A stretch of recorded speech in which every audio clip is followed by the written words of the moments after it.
That was my first time like witnessing people doing like coke off people's bodies, and I was like sitting there. I'm like, man, what the heck is going on in here?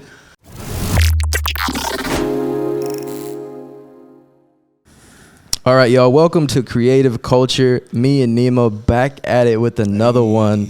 Sure are. And we got a special guest, man. This is a guest that's really special to me. One of my closest friends that I've had the pleasure of getting closer to, and I know Nemo's kind of started a cool relationship with him too.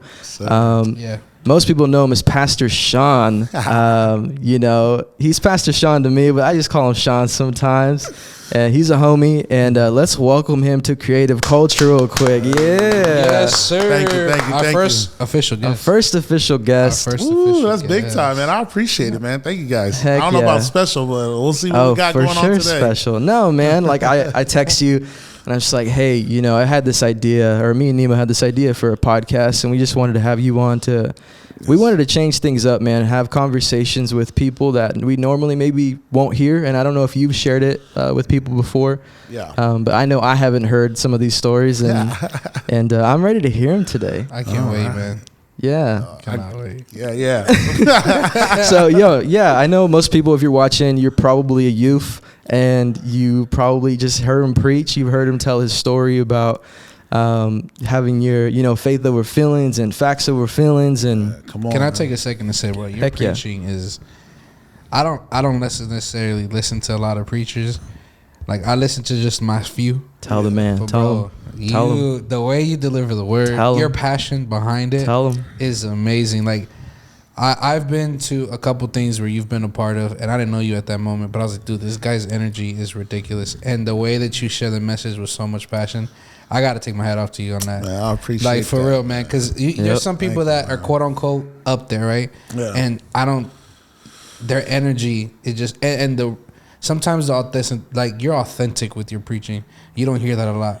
Mm-hmm. Especially these days, everyone wants to kind of be a clout chaser. Yeah. More so than a preacher, an actual preacher. They want just the title to shine, but you actually have that title and you actually carry it with like humbleness, and you can hear it through your preaching, man. So I got to take my hat off. I appreciate that, Heck man. Yeah. All Jesus, man. All Jesus. I only learned one way growing up, man, and that was to be real. Yeah. And I try my best to deliver God's word the realest way He reveals it to me. So I appreciate that, though, man. Heck yeah. I mean, I think we both can say we wish we had a youth pastor like that growing up. Bro, if I did, I wouldn't have gotten in much trouble. For sure. That's same. Because you probably would have slapped me a couple times, and I was like, what you thinking? I don't want to get hit no more. Hey, that's what happened to me, man. My uncle was my youth pastor. Boy, I used to get knocked upside the head every once in a while, man. But it was good for me, man.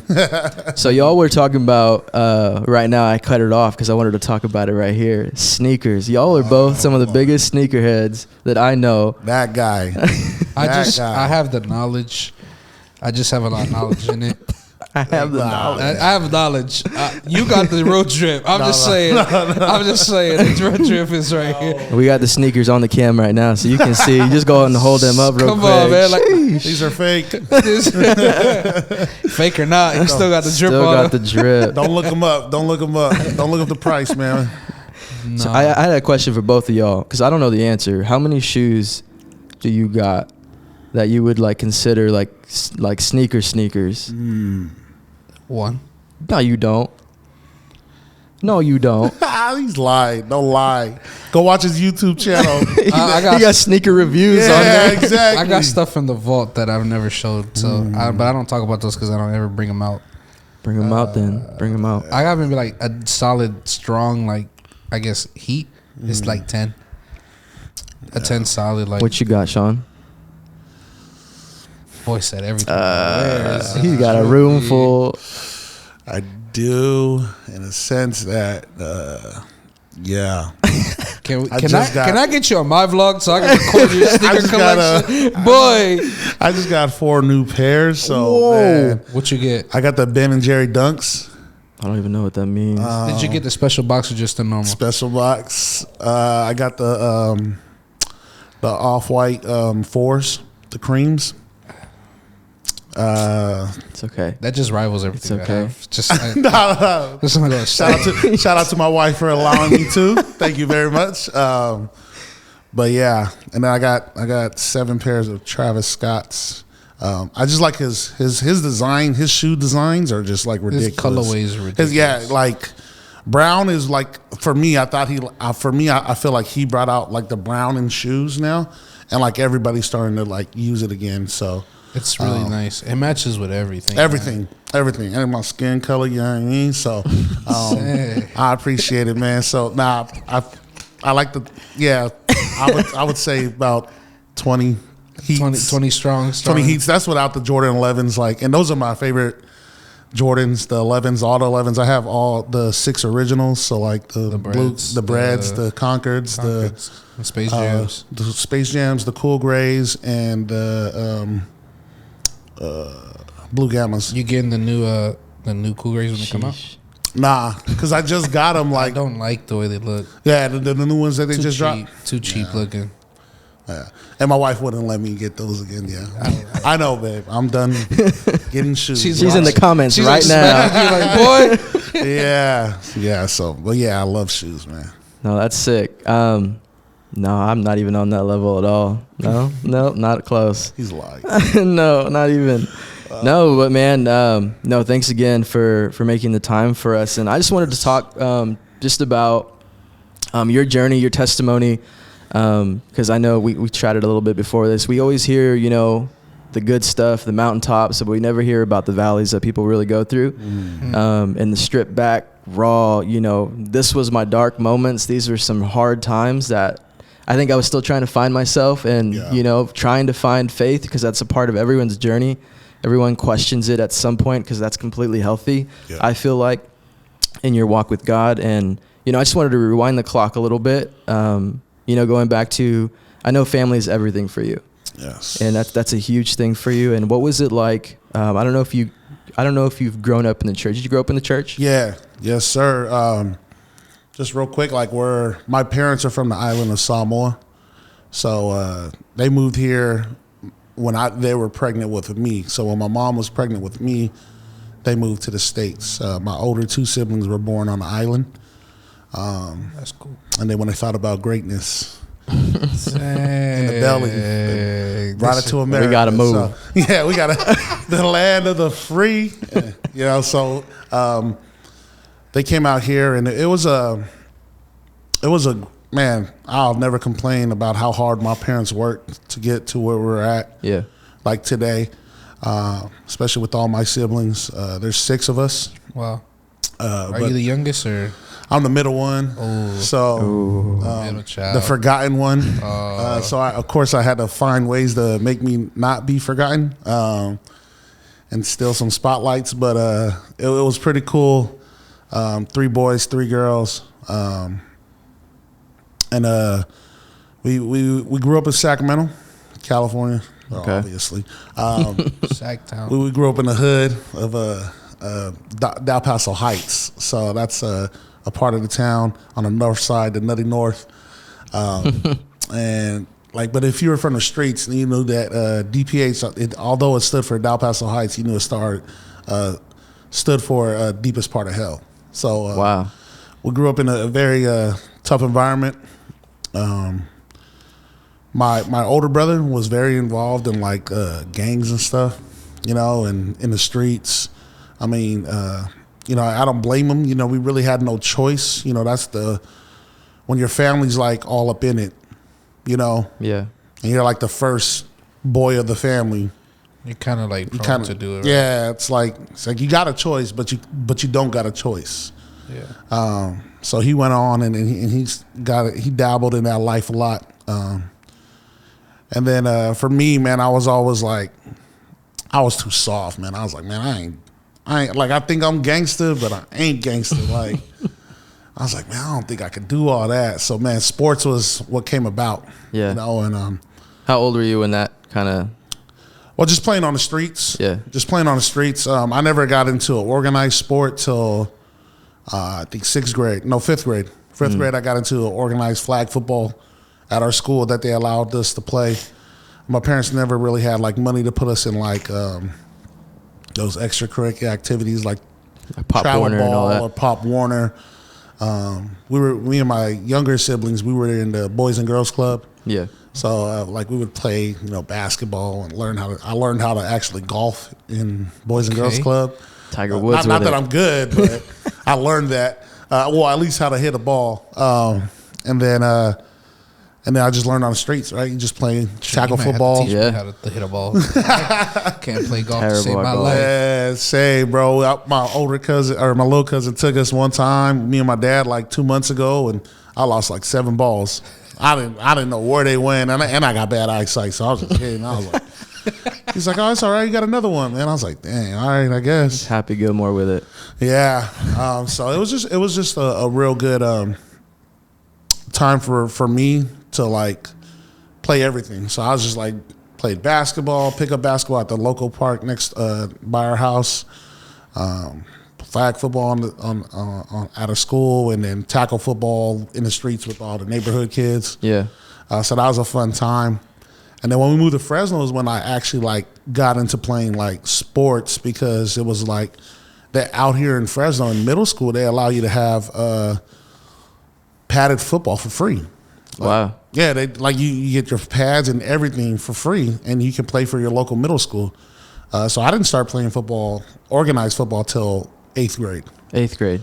8th grade is when I started, and it was cool. I wrestled my 7th grade year when I first moved to Fresno, and I didn't know what I was doing. It was just, my cousin was doing it. I was like, hey, man, I'm new to the city. So I was like, man, let's go wrestle. So we wrestled. I took first place all city. Thank you very much. Showing everybody. It was cool. Yeah, there was some big dudes though. Like I was our like, dude yeah. behind the camera, he's a wrestler too. Oh, okay, so yeah, he let that you like, ooh, wrestling. He's all right. Don't come for me. That was only 1 year. I only did it 1 year.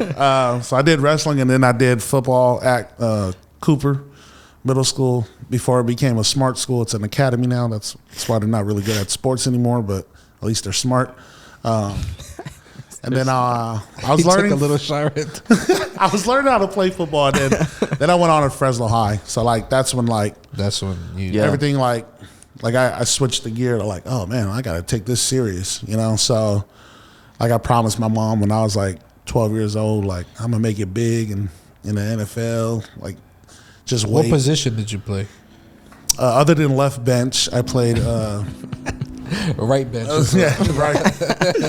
I played D tackle, D end. I played literally everything on the O line and D line. And then they tried me out at backer, but I was like, man, don't give me too much to think, bro. Just tell me to go. Like, so they put me back at the line. At the line. Okay. And then goal line like fullback. So my freshman year I played freshman football, and I was like the punter, the kicker. Everything. Yeah, I was everything. It was pretty fun. I was just a big old Samoan dude with long hair just out there trying to act like he knows how to play football. Just out here kicking stuff. Yeah. Kicking whatever you can. I was like, man, Fresno got all these Mexicans. Where they at, man? And I'm out kicking them, but it's just because I'm bigger and toe bashing it. So, my boy's toe is probably gone now. Kicking like that. man. And then, sophomore year is when I like started being really good. Yeah. Well, supposedly. I was on varsity, and I was the only year at Fresno High we were actually, like, good. We went to the Valley Championship that year. I was a sophomore. I started varsity on both sides of the ball, for offense and defense. And, again, I was big. And we lost in the Valley Championship, but, man, like, that's when, people started, like, sending me letters and stuff. Noticing. Yeah, so junior year came around. We were horrible. It was a real downfall from like going to Valley Championship, then going to the junior year where you're like, we went 1-9. Whoa. And one of those games we lost 74-0. Whoa, bro! They should have stopped at the first quarter. Like, literally, it 4-0. It was bad. Wow. I can tell it still hurts you because you remember that score. Man, it was bad. You need some. You want us to pray for you because man, you see a little hurt still. You know. See, but y'all don't understand. Okay, so the game, you know how some high school games happen on Thursdays. Our game was on Thursday.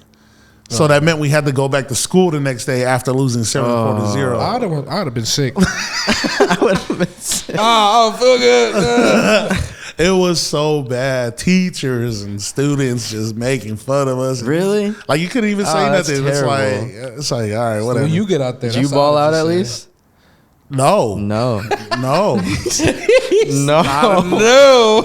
That team we played, it was Madera High School, and that team, they had ballers that year. Dang. They had ballers. They had this dude named like Kenny Pinelli and this kid named Jackson. He was fast, man. And like every time I just hit a dude and just runs right by him. Touchdown. I was like, dang, that dude's fast. Like 10 times, touchdown. I was like, gosh, can we do anything? It was bad. Can y'all give us a touchdown, please? Man. Right the other way. I was like, can y'all put the JV in? Let us like feel good about ourselves, man. But that game was bad all around, every position. It was hard, man. I ain't gonna lie, man. It was tough for me. I was Dang. like, gosh. But then I started like going to camps. I went to one camp. I went to Cal University camp. I got invited. My team went up. We went up, and then I actually won like MVP for like the linemen out there. It was pretty cool, man. I got to go against this dude, Kimawatu. He played in the NFL, and they like highlighted me and him going one-on-one because he was like a 4-star from Hawaii. Wow. Big old dude. And I was like a no-star from Fresno, California. But like they made all the like campers come around us, like 300 people. Wow. To watch us go So one-on-one. hype. Wow. Yeah, I smoked them. Yeah, Sheesh. no, you already. Where's the footage? I know, man. Dude, I wish they had. Nah, probably said not we as got much as they YouTube, had bro. because there was a couple plays where it didn't look good. So never mind. Thank God it's like somewhere in the vault. What was it, like best of 4? What was it? Best of 5. Best of 5? Yeah, I won all 5 times. Are you serious? Yeah, Against because the I won 4-star. 3, and they were like, "Nah, make him go again, make him go." His coach from Hawaii was hyping him up, and my coach was like, "Oh, my play ain't scared of nothing." I was like, "Man, I don't know. 5 times? You want me to go again?" I was like, "Bro, I just won 3." But we went 5 Smoked times. him. Smoked them every time, man. Sheesh. Then I had lunch with the head coach, who was Jeff Tedford at the time at Cal. Okay. So I had lunch with him, and I was just laughing because I was like, these dudes don't know how dumb I am in school because they're gonna find out, they're gonna get my transcripts, and they're gonna be like, "Why do you even waste my time talking to you?" That's crazy. Which happened. They sent my transcripts up to them the day after, and that was it. They were like, "Yeah, thank you for the." Yeah, they were like, just. That's thank you for crazy how coming. that works. Yeah. Do you think if you had, like, what were your grades? Yeah, because you over here talking like your grades was 1.2 over here. They were? Basically, And they I let was- you play. Are they gonna see this? You ain't gotta say that else. I already know what you're saying. I'll plead the 5th. So if you think your grades were better, you would have went to like a big school or D1? Oh well, I still had D1 offers. Okay. Even in spite of your, In spite of all that, academics. Fresno State, Arizona, Oregon State, Arizona State. Heck yeah. Okay. Yeah, there's San Diego State. I really like San Diego State because it was like, by the beach. So I was like, man. Did you go on visits or anything? Said legs Yep. out, Yeah. shirts Went to off. San Diego State, went to Arizona, Oregon State.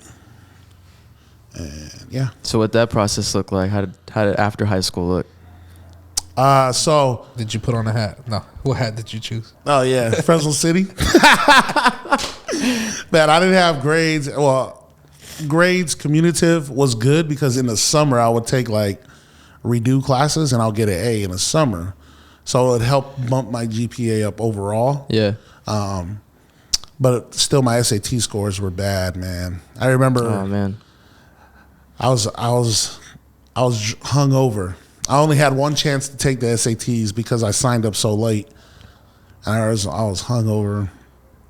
And my older sister took me to go take my SATs. She was so disappointed. Oh man. She Like, already knew, huh? She already knew. Like she didn't even like say much. She just like I can't believe you.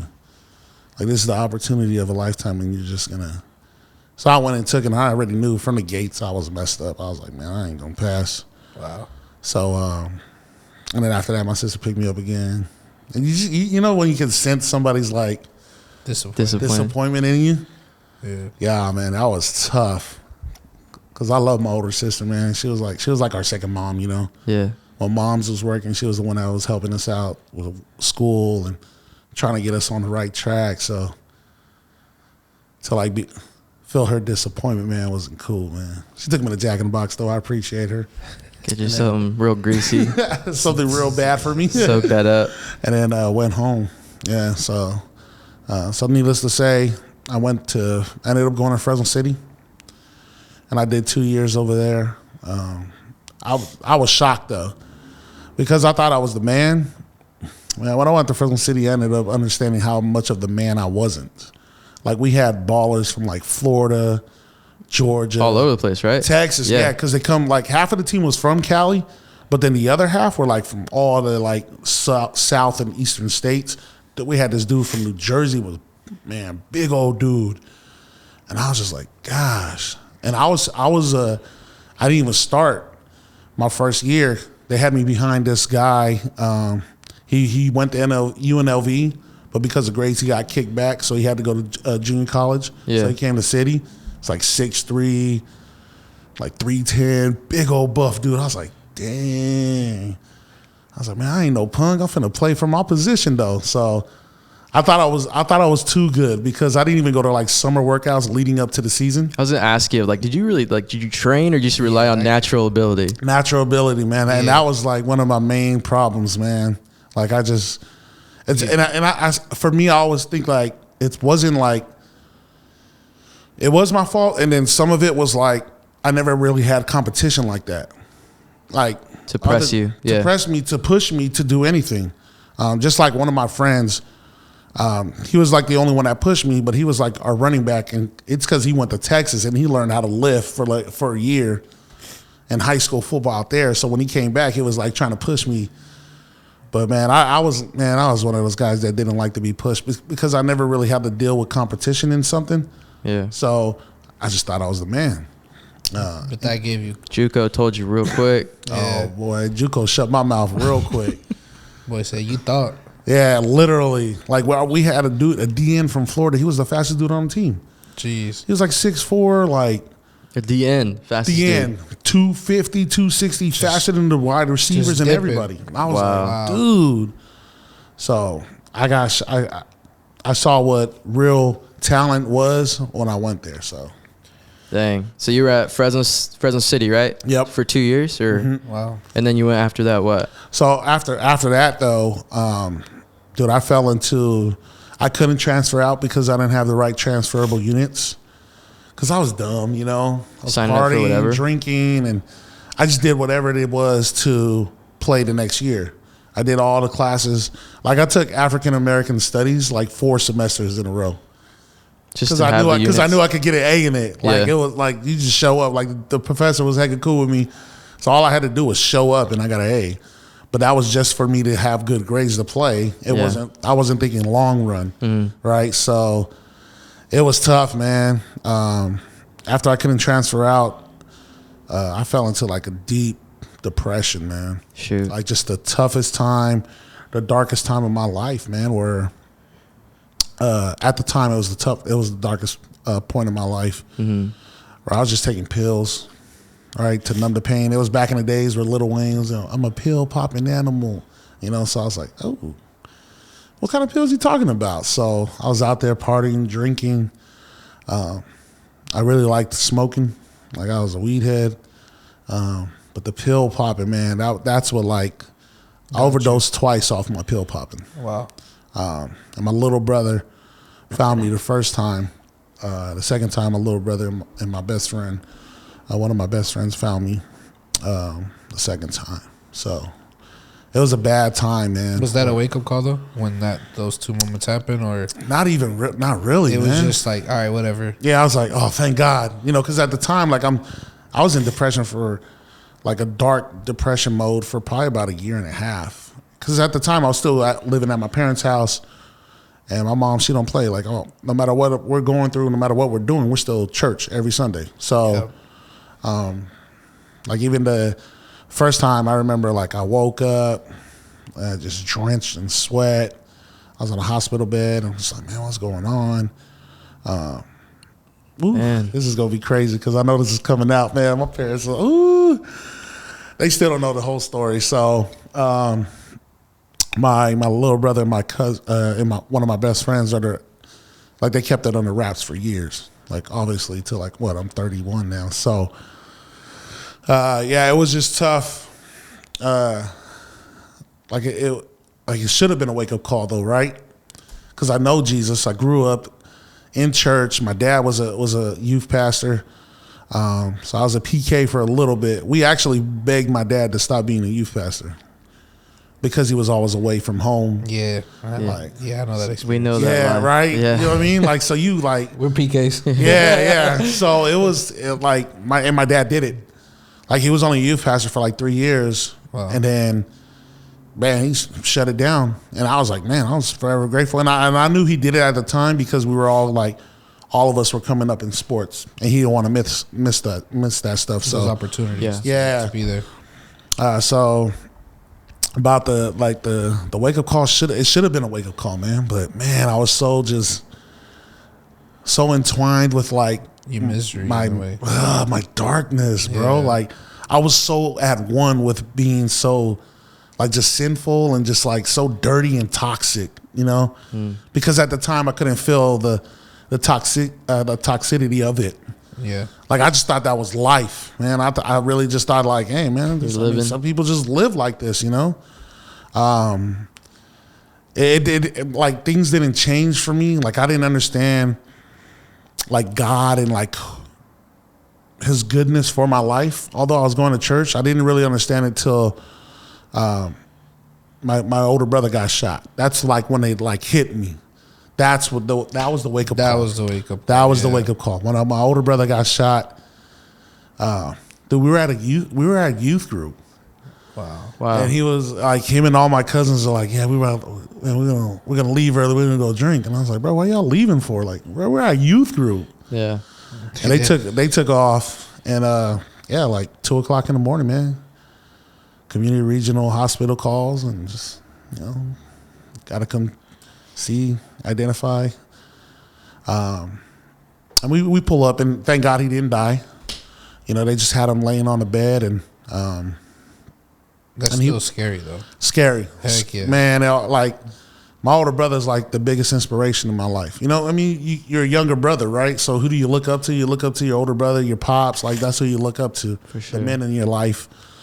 And I always tell him, man, I'm always grateful for everything that I learned from him.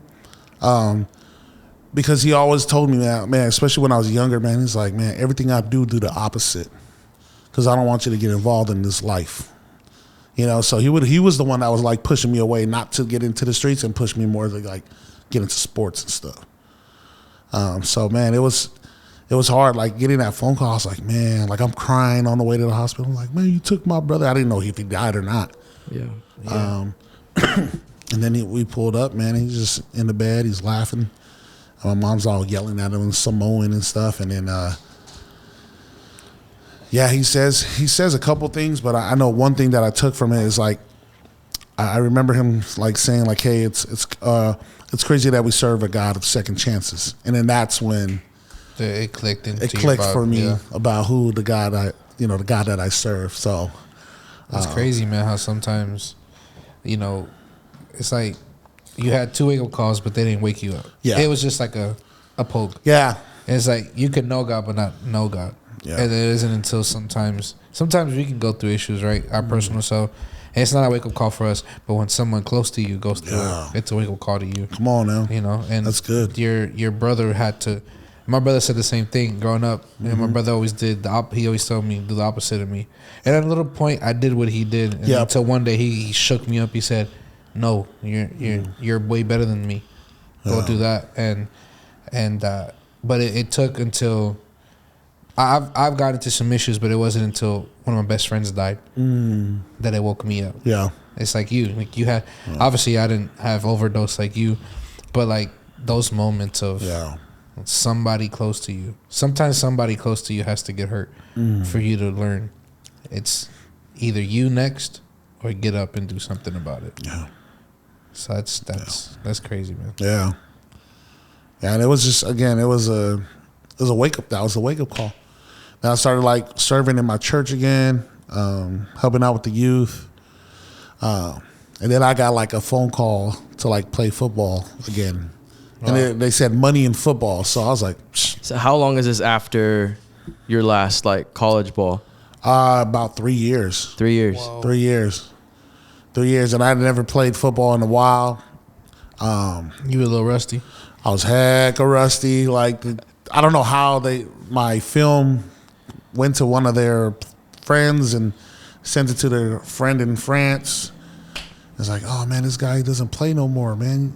He's already, he should be on the professional level. So, man, they said money in football. I was like, bro, that's easy. And they're like, all right, we're gonna sign you. I had like 2 months to train, and I was like, I went hard. I was like, what? They're like, yeah, we're gonna fly you out in 2 months.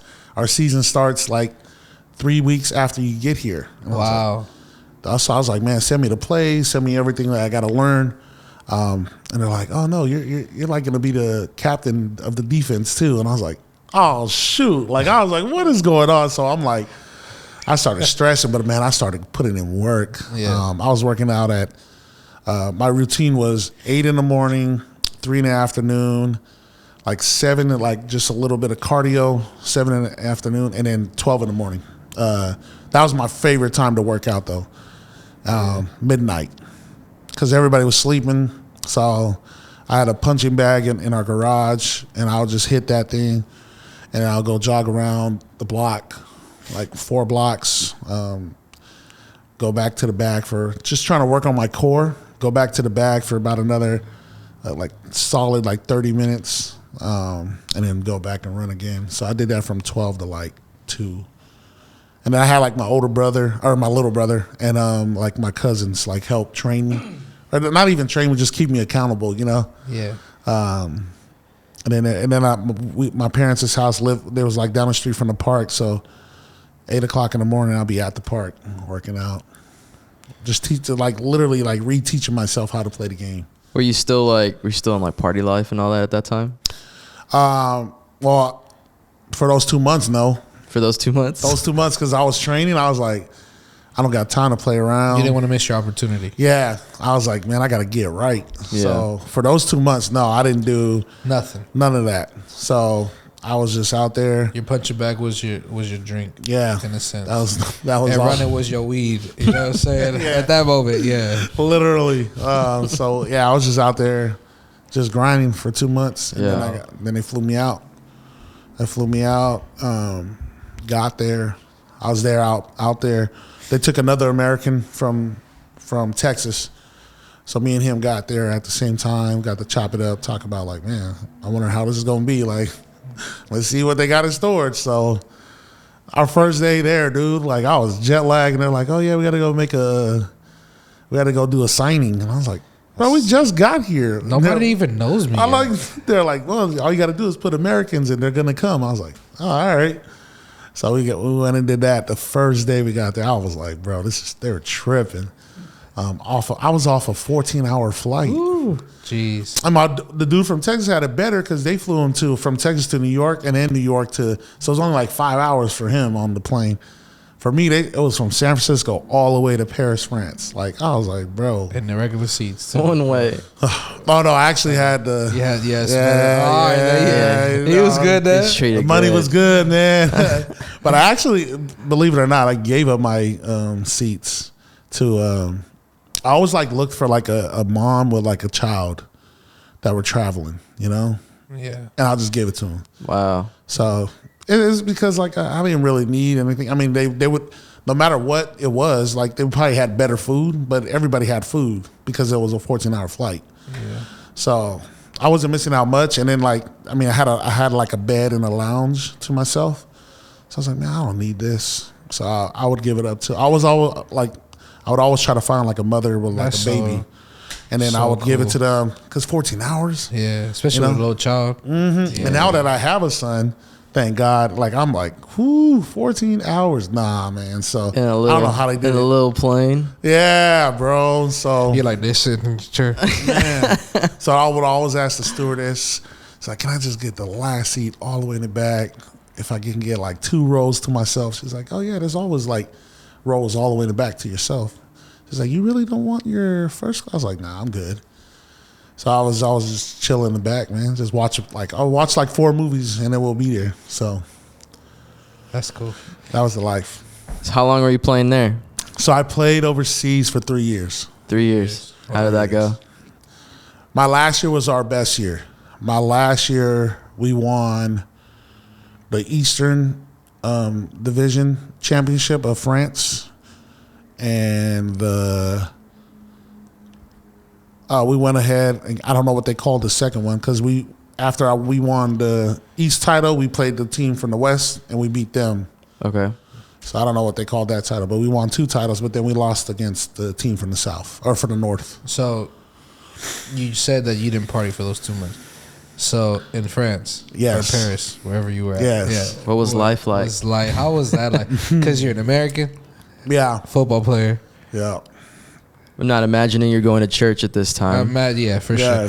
There wasn't no online nation or communities. Yeah, you had nothing online. So, man, my first year out there, I went wild. I lived in a city called Troyes, which means 3 in French. And we were probably like an hour and 30 minutes south of Paris. It was like Fresno compared to like LA. We were a small town, but it was big. It was a small city, but it was big. It's not the known city compared to like LA, right? So we were, So we would have a bye week every week, every other week. So we have a game and then 2 weeks off. A game, 2 weeks off. Wow, a lot of things. So those 2 weeks you were just not working out. I was in Paris. He was working other things out. Being dumb. Yeah. I mean, club appearances. Like in my own town, I would have to do club appearances. Oh shoot! So shots and all that stuff was bottle service. Everything was live. It was free. I'm guessing. Yes. Like that was my first time like witnessing people doing like coke off people's bodies, and I was like sitting there. I'm like, man, what the heck is going on in here?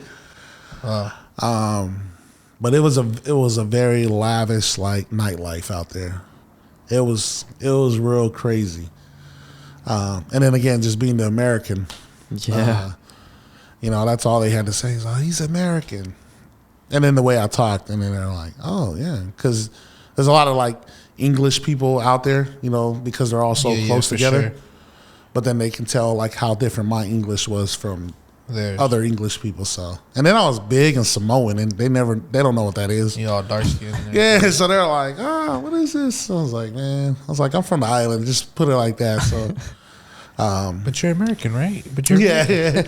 And for some odd reason, man, they just thought we all lived by the Kardashians. Oh God, like that was like the biggest thing. They're like, oh, you live by Kim Kardashian? I was like, no. Yeah, something like that. When was this? Like, this was back like in 2014. Okay, yeah, 2014. That's when they were like peak. Yeah, that's when they were like everybody knew they were Kanye West. They would always ask me if I lived next to Kanye West, if Kobe Bryant was my neighbor. You should have said Kanye West was your cousin or something. Man, I was like, bro. I used to be a security guard before I started playing football. No, so I'd have used it. No, but there was like so much like they would always ask about like obviously because they love our culture over here. They would always ask about the celebrities out here. I'm like, I live in Fresno, California. They all live in LA. We are not that close to each other. So, but to them, it's like they are, like we are. So I was like, by like first year being there, I just gave up. I was like, yep, I live in LA. Yep. Hollywood, yeah, that's down the home. street. That's home. Yeah, I was like, yeah, that's down the street. I'm like, it's only a 5-minute drive. Yeah. So during that time, you were doing this pretty much every bye week, pretty much, or however many times. Yeah. Did it never get old? Like I've always wondered. Like I know a lot of people that like party life is every weekend thing. That's a really good all question. the time, yes. and they're 35 now, and this is still the same vibe. Do you ever feel like it got old, or because we know the answer, like there's only true purpose found in what we do, but back in that time, no, because I was single. I had no bills. I was still, whenever I came home, I just lived with my parents. Yeah. So, and everything was for free. Over there? Yeah, when I lived out there, everything was free. So your check was just your check? Like, yeah, I just brought that all back home. Wow. So I never paid for anything. And they would offer me a car or a different or more money. So I was like, I don't want to drive because people in Europe are crazy and they're all stick shift. Yeah. I was like, I don't want a car, so that was just extra cash. And then, literally, like, the life was the life, man. Like, it was long nights, crazy nights. So for me, I never got tired of it because I was trying to experience something that I never even dreamt that I was going to be able to experience, like playing the game of football in a different country. Yeah. Like, and pretty much being celebrated. Yeah, all the celebrated time. for no reason. Wherever right? you They went. don't even know who I am. They just knew that I was an American. Playing football there. Yeah. And then, like, every time we went to Paris, dude, that was like, nightlife in Paris was, I can't even describe it. It was something else. Like Vegas on steroids. Man, Vegas times 10 probably, Wow. to be honest. Wow. It was, I didn't expect that from Paris. Well, yeah, kind of. oh, man. Hey, I have no idea. The Europeans, man, especially the French, man, they know how to They don't mess around. party, man. So, but one of the great things I did, though, is that I got to travel different countries, though. Like, I went to, like, Portugal, Spain. So what was your favorite country, though? Other than France, because I know my people are watching. Love y'all. Portugal. Yeah. Because I'm a Cristiano fan. Oh, okay. So I just felt like wherever I walked, I was like, man, this is the streets that Cristiano walked. Like, It's probably just like, not. I'm a groupie, man. Definitely not. He's all like, bro, he was not on this side of the head. What you doing? Yeah. So, yeah. That was, Portugal was fun, man. Spain was fun, too, though. And London was fun. Germany was great. Frankfurt, Germany that place is beautiful. So, but yeah, that was fun. Wow. Yeah, so football obviously comes to an end after you said 4 years? 3 years. 3 years. So what's that transition like? Was it hard like the first time when it ended, or what was that like? So, my second year going into my last year, and it wasn't going to be my last year. I actually signed a contract with Frankfurt, Germany. My last year going into. So you were going to go over there? I was going to go back and play another 3 years with Germany. Wow. Wow. But man, God captured my heart, man, and He used my beautiful wife, Martha. My second year coming home, actually, that's when I met her, and we started talking. I was like, man, she's not gonna believe this. She's like, oh, excuse me, what do you do for a living? I was like, I kind of play like professional football.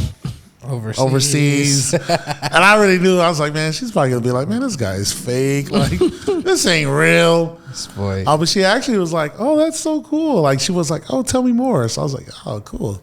Let me tell you. So I told, right? So meeting her is like what changed the whole like Trajectory.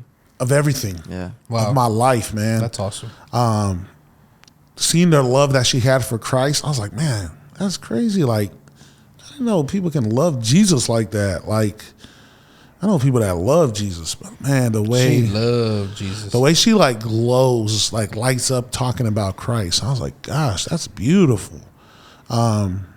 So like it was a God thing because I was supposed to fly out again that October. We met in 2015, and I was supposed to fly. Or dang man, my years are messed up.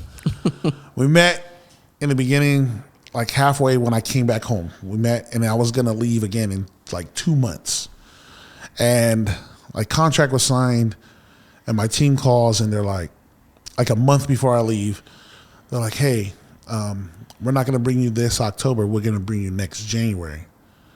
I was like, oh, I'm okay with that. I just met this girl. Like, More time. Yeah, I get to spend more time with her. Care, yeah. Yeah, so I was like, they're like, are you okay with that? And I was like, man, Sure. heck yeah. Like, Sure. Yeah, I don't understand. Bro, that's so God, bro. It was all That's God. so God. It was literally all God. So like, I told her, I was like, hey, I'm not leaving. So then I felt like, man, she probably still really doesn't believe me, like what I do. So I like showed her my passport. I'm like, showed her, I was like I really do this for a living. But thank God, because He allowed me to stay that time. We got to know each other more. We got to just experience life more. Where'd you meet her at? Believe it or not, Tinder. Okay, Tinder. Met her on Tinder. Before, like it was like when it first came out. It was like just a dating site. Now it's like a bad rep. Well, I don't know what everybody else think. Y'all can think what y'all want to think. But she actually kind of like, I used to visit. I used to visit her youth group a lot when I was younger. So 180 at Cornerstone. I used to go there a lot. So she already like kind of knew who I was. Y'all knew of each other then. Okay. Well, I don't want to say this in a mean way, but she knew of me. I didn't like really know of her. Like, I know you don't mean it in a bad way. No, I don't. No, she knows. Because I know the laughing can get you a little bit in trouble. Yeah, I don't want to get in trouble, but like, and I know she already knows. But like when she says it, I was like, it's not that I didn't notice you, but like I didn't care about y'all. I didn't care about Christian girls in high school. Like I just went because that's where my boy wanted me to go to church with them. Like I didn't really look at the girls. Yeah. I was just trying to chill with the boys. Like, and they fed us, so I was like, bro. Free food, It's and I get to leave win-win. practice early. I'm definitely going to your youth group. But yeah, she kind of like already knew of me, and like when she started talking, I was like, oh, I coached her brother at a Hume Lake camp, like 2 years before we started talking, or like 3 years. I was like, hey, yeah, man, he was up there with me. I was a camp counselor coach out there at Hume Lake. So yeah, so Tinder, and then bam, that.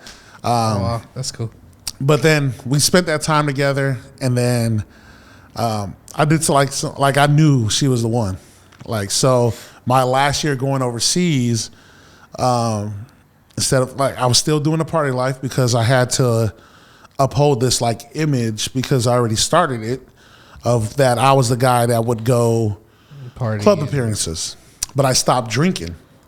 So I would literally FaceTime Martha while I was in the clubs just to be like, girl, like I'm not playing. Like, wow. When I come back, I'm going to marry you.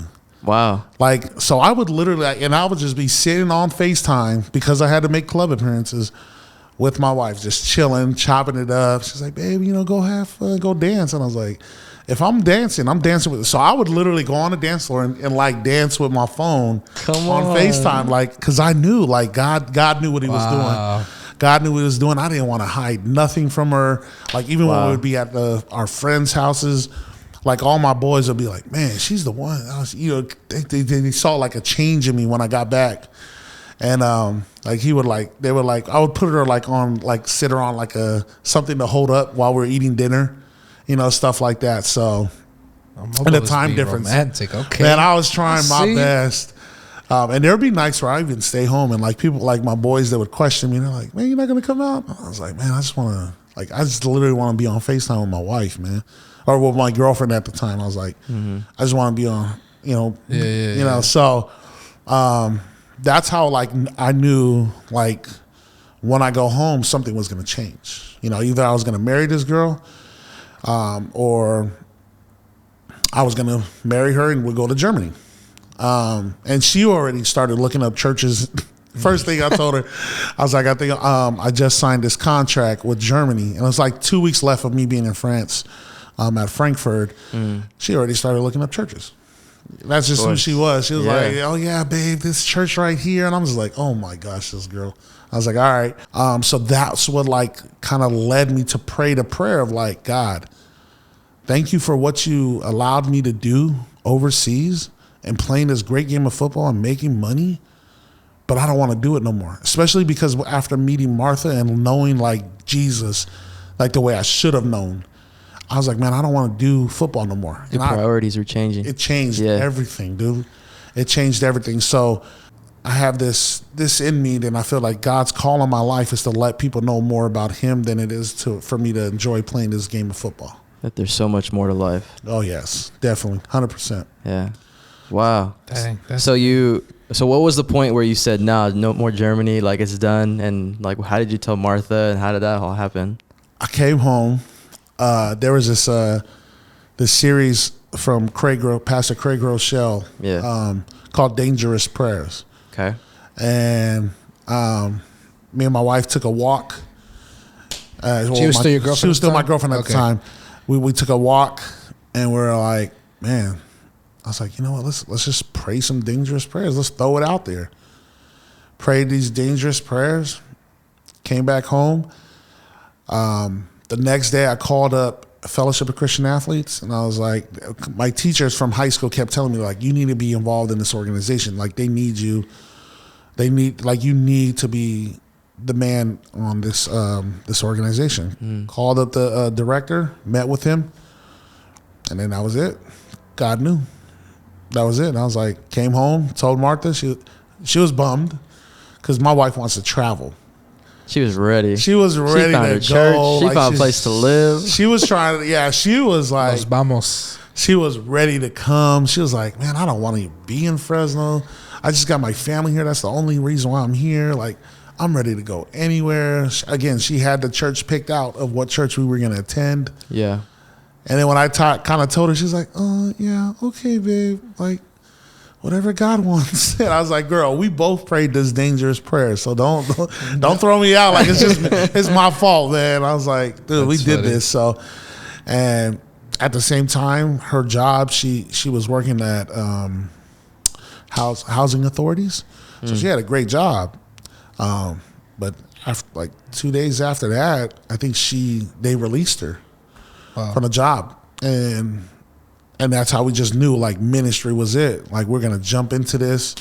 And we were just dating at the time. So I was like, man, I got to make this right. So put a ring on it. I asked her to marry me in January. Married her in March. So how long have you been married now? 5 years going on 6. Wow. Yeah. That's amazing. So it's just, yeah. So it happened that fast. And then we jumped into ministry that quick. Like, we got married. My first paycheck from FCA is what paid for our wedding. Like, that's how fast it was. Yeah. Because I interned for like 3 months. And then later on that year, we got asked to be youth pastors from our church. And then the rest is history, man. That's where I'm at now. So what's next? Besides buying more sneakers. Oh, man. I can't. Not for the baby, though. Not for your son. You know, they got to drip him out, you know? Oh, yeah. Those shoes are so expensive for babies. Oh, yeah. Oh, no. We made a decision that we ain't buying baby shoes. We ain't buying him nice kicks until he's like 12. Well, I got a pair of Worlds for him. I got to get them for you. Yeah, so when he gets a little older, you know, he can rock them, you know? I appreciate it. My sister bought some 11s for him, too. I was like, oh, man, I appreciate you. My daughter's first pair of sneakers, Cool Gray 11s. Ooh, come on. Those are my favorite. Yeah. Those are literally my ultimate favorite shoes, are the Cool Gray 11s. Wow. That's a good. No idea what they're talking about. I know. And that's, just Google it. Just Google it. And that's saying a lot because I really love shoes, but my ultimate favorite, like when my wife got me those. I thought you would have said breads. No. I don't like red like that, but those are my least favorite. Yeah. To be honest. What? The Cool Grays? No. Oh, the breads? The breads. Yeah, because everybody got them. I like the Space Jams. Oh, yes. The Space Jams. The Cool yes, those are when my wife got me those, like I literally started crying. Because for years, that's all I wanted was the Cool Gray 11s. So, yeah, what it was, that was, but after the shoot, like right now, we actually stepped away from one calling to try to step into another calling. And I'm just like enjoying the time of like being off ministry, you know? I don't know if that's what a pastor should say, but no, I think sometimes in life we get so, like I was just talking about how like for the last few years I've been in like worship ministry a lot, and not to sound rude of any other church that I've been a part of, but the church I'm a part of now is the only one that I actually get to relax. Where I'm like, hey, you know, I tell him and his wife like, hey, I need this Sunday off, or hey, can I just take a few Sundays? The first thing, yes, get your rest. Get your rest. No. And they always remind me, whenever you need time off, you better let me know. Yeah. And it feels great because sometimes I think you kind of start running on empty in a sense. Oh, yeah. Because especially you're preaching, you're ministering 24/7. You're ministering to so much people. And being a youth pastor, it's 24/7. I did it for 6 months. I did youth ministry. I was a youth pastor at our previous church, and I was just like, It was a joke. I was part of the worship team. I did all the social media for the church, and I was the youth. We were the youth pastor. I was like, oh shoot, I still gotta get a message prepared. Like, it was. You probably did it you obviously did it for a lot longer. So, oh man, I mean, I loved it though. I loved it. I didn't love the long hours but the conversations, right, with the kids, because when you're real, like y'all, like those things they flow through. It's not like something you have to prepare for, because it just flows through you, man. And I love every bit of it, man. It was cool, like being a youth pastor, like, and then like seeing some of them grow up now, and you know they're going off to college. And it's amazing. Getting married, and man, like it was so cool being a youth pastor. Like, especially like to my, like, I had my nieces and nephews, like part of my youth group. Like that was also like not only do they know me as uncle, they know me as like pastor too, and that was cool. Because they probably saw the same person on that stage, and off that stage. Yeah, one of my nieces in general, because she's super close with me. She's like the one that like she still does like ministry with me. Like even though we're not like, she's like my FCA president at Fresno High's FCA. So that's cool. Like they made her the president, and she took it on with a grain of salt because she doesn't like attention at all. Even since like me and V met y'all, to see her growth. Yeah, we said it like when we first met her. We're like, she's gonna do crazy things.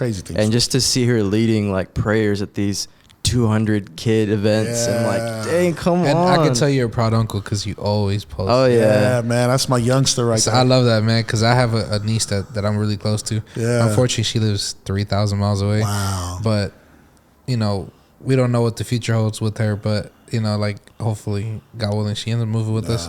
I know I see that because she's my, like, I'm gonna say she's my favorite, but like she's my first niece.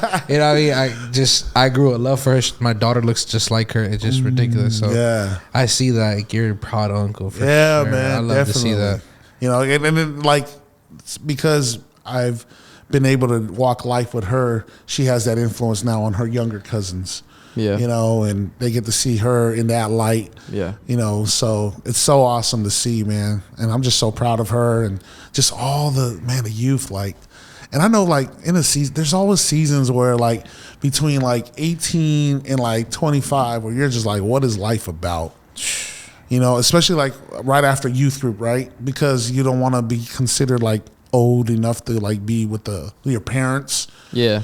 Which is why, you know, like young adults and college groups, like young adults, college groups are so important. If they can, you know, if a church can do it for them, please do it for them, because they need that space still, where they're not trying to, you can't just send them out and be like, all right, here you are, like singing, you know, Lord forgive me, hymns and stuff, like, because everybody likes different kind of worship. I love hymns though. I'm a guy. Hey, hymns hit different. Yeah, that's what I'm saying. Like they hit on the whole. Although this younger generation doesn't understand the hymns, like I love hymns so much. Like modernized hymns. Yeah, modernized with the gospel feel. A couple weeks ago, where he did a hymn and he just got on the keys and I was just like, oh. Yeah. It brought me back to it. I was a little kid underneath the pew, getting in trouble. Met Jesus 100%. Again. Yeah, I did. That was just a whole other just a whole other that type of worship. 100%. Just give me a second. Yeah. But it's like so tough. Like my heart goes out to like those 18 to 25-year-olds that, because they don't have a space to be where they're at in life within the church. You know, like that's why I think especially young adults or college age groups are so important. Like even if you make it a life group, like a small group within your church, they need that space. So what would you tell, like, if those kids are watching right now, they're not kids, they're adults. Yeah. If they're watching right now, what would you tell them to do? What advice would you give them? Because they're technically aged out. You know, we hate that. And what if they don't have one of those groups? What would you tell them to do? I would tell, man, it's so easy to find a group of believers now, though. Like, you don't need to, like, if your church doesn't offer it, and I'm not saying leave your church, but I'm saying that there's a group, like, there's so many easy ways to find people your age to like start doing life with. Like social media does a great job of that. Mm-hmm. Right? I see TikToks where they're like, oh, we're gonna do this Bible study, like if the coffee place. Or send if you need the link, like, and then you get to do like a small group of like people from like 50 different states, like all the states. Yeah, like online everybody's or something, in, like for sure. That's so legit. Like, so I would just encourage them, like, don't, like, don't try to like take it off and just be like, well, I'll come back to Jesus when I'm old enough, Yeah. Like, still find a way, like, because you love Jesus, right? So you love being a Christian, you love being a Christ follower. Then if that's the case, then still find ways to be involved, and still find ways to develop your faith, and grow. Don't just take a season off. And I think, like, for me, like, when I said I'm taking a season off, like, I like this off season. It's not like I'm taking a season off from Jesus. No. Like, it's not like I'm done reading my Bible or done worshiping. Like, nah, man. Like, You're still in that. But I'm still in that. Yes. We that's a still see daily you thing. serving, bro. Yeah. Oh yeah, we see your You're stories, still bro. serving. You're still out here every freaking where, bro. I'm trying, So I see you man. everywhere, man. I see you on a billboard one day. Watch. Yeah. It's just No. Just be you like this. Oh, 10 cents a month, man. Help me out, bro. Shoot, help me do some ministry in this city, man. We'll drop his link in the bio real quick. Come on now. Go donate. It's great, like, the organization I work for, but man, it's tough, like, being self-funded. That's the tough part about, like, FCA. But I love what I do, man, and I just love that. Man, just being on campus with students, and then young adults. Like, I get to be like the chaplain for Fresno City football, so that's cool. Wow. And seeing all these young men, like, they're all big and bad, and I'm like, dang. I remember when I used to be one of you guys. Like, it's so cool to, like, just witness and see them. Because now you get to talk to them at their level. And now some of them are at state. Like, there's one of my good ones, man. His name is Cam, and he's on fire for God, and he's like, we go to church everywhere together, and he's a linebacker at Fresno State, man, and he started at City. He's from City then? Yeah. Okay. So he went to City to State, yep. Okay. That's so dope. Yeah. So it's always good, man, just seeing everybody grow up. And then Yeah, we sent him some gear. He's like, I get so many compliments on this shirt. Yeah, 100%, bro. You see it.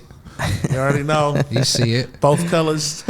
Nah, man. I appreciate transparency. Not a lot of people are willing to do that a lot of the time, to tell about the hardest times in life, to tell about something maybe they haven't even told their parents before, after they're 30 years old, So I appreciate it, and I'm sure there's somebody that's watching or listening that, bro, you probably just changed some things, honestly, and you might not think it's a big deal just sharing your story, but you and I both know, and Nemo knows. Oh yeah. Just telling your story can literally shift something for someone, So many people, 100%. man. And your honesty.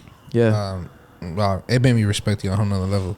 Because some people only see the, like you said, the pastor Sean, right? Yeah. They don't see the Sean that's been through some things. Yeah. And to see like I said, your energy is always on 100 no matter what. That's right. And man. it's because you've been through so much in life. And I just thank you guys, man, because for allowing me to even come over here and share my story, man. I appreciate you guys, because there's a lot of stuff like people will hear, and then a lot of people have different perspectives on me. Like, some people will still see me in the streets, they want to see the old me, like He's dead. the one that try to dabble, trying to be from the hood and stuff, and like, He gone. yeah, that guy's gone, man. So I just like having this opportunity in this space to be open with y'all, man. It's really cool, man. Because the darkest times in life, man. I think I like share this message at a worship night where, people that suffer in silence. There's a lot of us that suffer outwardly, but then there's those that suffer in silence. And the quiet. And the quiet by themselves. And like, it's hard to like sit back as a pastor and then see your family go through some stuff and see like what's happening around you, and I almost sometimes, man, for me, I feel guilty of like helping everybody else out but my own family. Yeah. Because God has called me to serve a different place and serve in a different state or city and serve a different demographic where like my family kind of gets left behind. Wow. And it hurts, man. It hurts. Like it breaks my heart. Like, just thank you guys for allowing this space, man, for me to even have these conversations. And it's just God-filled conversations, though. Like, it's not blowing smoke. Like, we ain't here just wasting time. And then allowing me to like share the old me And thank God that old me died, man. Yeah. Praise God for that, man, because For real.